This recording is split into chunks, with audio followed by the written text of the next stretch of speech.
Siempre hablamos de corte y color, ¿verdad? Pero hay un tercer pilar, uno que a veces se nos olvida y que es fundamental. Hablamos de la textura. Y cambiarla, eso no es solo un cambio de look, es meterse de lleno en la arquitectura química del cabello. Es que esta frase lo clava.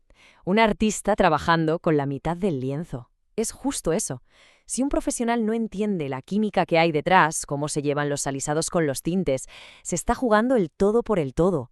Literalmente, la diferencia entre un resultado espectacular y un desastre capilar. Venga, vamos al lío. Este es el plan. Primero, las bases de la textura. Luego, los tratamientos que son como un maquillaje para el pelo y los que son cirugía estética, vamos. Después, el momento clave. ¿Qué pasa cuando mezclamos todo esto con el color? Y terminaremos viendo cómo descifrar todo esto en el mundo de Instagram. Vale, empezamos fuerte. Hay que tener algo muy claro desde ya. Cambiar la textura del pelo no es como ponerse una mascarilla de domingo. Para nada. Es una intervención química en toda regla. Estamos hablando de tocar la estructura interna del cabello, y para eso hay que saber lo que se hace a un nivel casi molecular. A ver, empecemos por lo más suave. Los tratamientos que, digamos, trabajan por fuera. Imagina que le ponen un abrigo al pelo. No cambian lo que hay dentro, su ADN, por así decirlo. Simplemente crean una capa protectora que lo deja suave, sin encrespamiento y con un brillo espectacular. Y el rey de esta categoría es sin duda el alisado brasileño. Ojo, que su funcionamiento es súper interesante. No se mete con la estructura interna del pelo, no rompe nada. Lo que hace es que, con el calor de la plancha, crea esa capa, ese impermeable del que hablábamos, un plastificado, por así decirlo, que envuelve cada pelo y lo aísla de la humedad. Y claro, como es un abrigo, con el tiempo se va.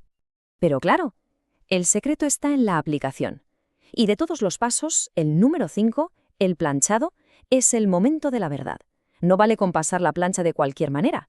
Tiene que ser un trabajo de chinos, mechones súper finos, pasadas y más pasadas. ¿Por qué?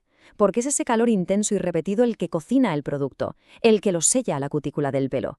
Si ese paso falla, es como si no hubieras hecho nada. Y del brasileño damos un salto a su evolución, la taninoplastia. El proceso a simple vista parece el mismo, pero por dentro la cosa cambia, y mucho. En vez de ponerle un impermeable por fuera, la taninoplastia trabaja desde dentro. Usa taninos, de origen vegetal, para crear como una especie de andamio de proteínas nuevo dentro del propio pelo. Y esto es importantísimo, porque el cabello no queda plastificado, sigue vivo, sigue pudiendo absorber mascarillas, tratamientos, respira. Bueno, pues hasta aquí los tratamientos light.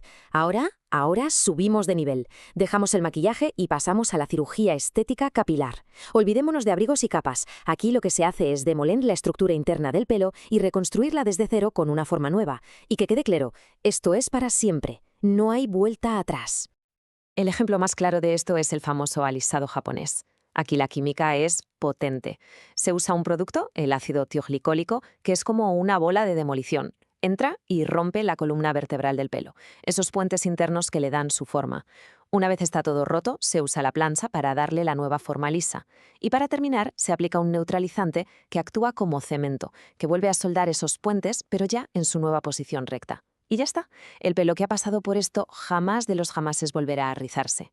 Y claro, un proceso tan bestia necesita una precisión casi de cirujano. El primer paso, el diagnóstico, no es una opción. Es una obligación. Se coge un mechón y se prueba. Si ese pelo se debilita, si se queda como un chicle, se para todo. El profesional tiene que decir no, porque seguir adelante significa arriesgarse a que el pelo se parta. Literalmente. Aquí no hay margen de error. Pero esperad, que todavía hay algo más fuerte. Si el japonés era una demolición y reconstrucción, los relajantes con hidróxidos son la bomba atómica de los alisados. La diferencia química es brutal. Fijaos, el japonés rompía y reconstruía los puentes originales del pelo. Los hidróxidos, no. Los hidróxidos directamente los destruyen para siempre y en su lugar crean unos puentes nuevos, artificiales. Por eso son tan sumamente potentes y solo se pueden usar en cabellos muy, muy concretos y resistentes. Y aquí llegamos al punto más crítico de todos. La frase es literal, ¿eh? Incompatibilidad total y absoluta. Y no puede ser más claro. Un pelo que lleva hidróxidos es como si tuviera una señal de prohibido el paso para otros químicos. Ni se te ocurra acercarle una decoloración ni el producto del japonés, porque no es que pueda salir mal, no, es que va a salir mal. El resultado es un corte químico. El pelo se deshace. Punto. Y ahora, el gran combate. ¿Qué pasa cuando estos dos mundos, el del alisado químico y el del color, chocan? ¿Qué pasa cuando a un pelo que ha pasado por todo esto le queremos meter mechas? Pues aquí es donde se la juega de verdad la salud del cabello. Claro, la pregunta del millón es esta. Entonces, ¿es posible teñirse si se lleva un alisado? Después de todo lo que hemos visto, de toda esta química tan potente, ¿hay alguna forma de combinar las dos cosas sin que el pelo pida socorro? Pues mirad, esta tabla es oro puro. Nos lo deja clarísimo. La taninoplastia, como trabaja desde dentro y no sella el pelo, es la más compatible. Con tinte y con deco, eso sí, siempre probando antes un mechón. El brasileño se lleva bien con el tinte, pero con la decoloración ya es más arriesgado. Y luego el japonés y los hidróxidos, directamente, zona prohibida para la deco. Pero lo más importante, la regla de oro que hay que grabarse a fuego. Si se puede, el color siempre va primero y el alisado después.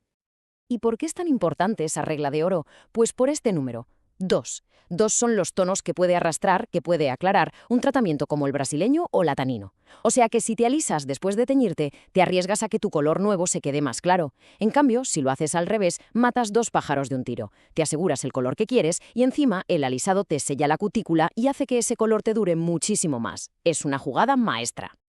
Y claro, toda esta ciencia, ¿para qué nos sirve en el día a día? Pues para entrar en Instagram y no creernos todo lo que vemos, porque vemos melenas increíbles, transformaciones que parecen magia. Pero ahora, con esta información, podemos mirarlas con otros ojos, con un ojo mucho más crítico y, sobre todo, poner los pies en la tierra con las expectativas.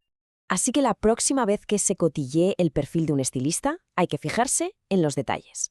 ¿Solo pone fotos del después perfectas o enseña también el antes? ¿Explica un poco el proceso? ¿Por qué ha hecho una cosa y no otra? ¿Menciona la prueba de mecha? ¿Es sincero y dice, oye, para llegar a este platino hemos tardado 6 meses y 4 sesiones? Ahí está la diferencia. Un buen profesional no solo presume de resultados, educa. Al final es esto. Las fotos virales, las tendencias, son geniales. Son un punto de partida perfecto para llegar a la peluquería y decir, mira, quiero algo así. Pero solo eso, un punto de partida. La conversación de verdad empieza ahí, con el diagnóstico, con las preguntas, con el plan que el profesional proponga para un tipo de pelo en concreto. Y después de todo este viaje por la química capilar, la pregunta final es para cada uno. Ahora, con esta información en la mano, ya no se trata solo de querer el pelo liso o ese color. Se trata de entender la arquitectura del propio cabello, de conocer sus límites, sus necesidades, y a partir de ahí, tomar la mejor decisión posible. Convertirse de verdad en arquitectos de nuestro propio estilo.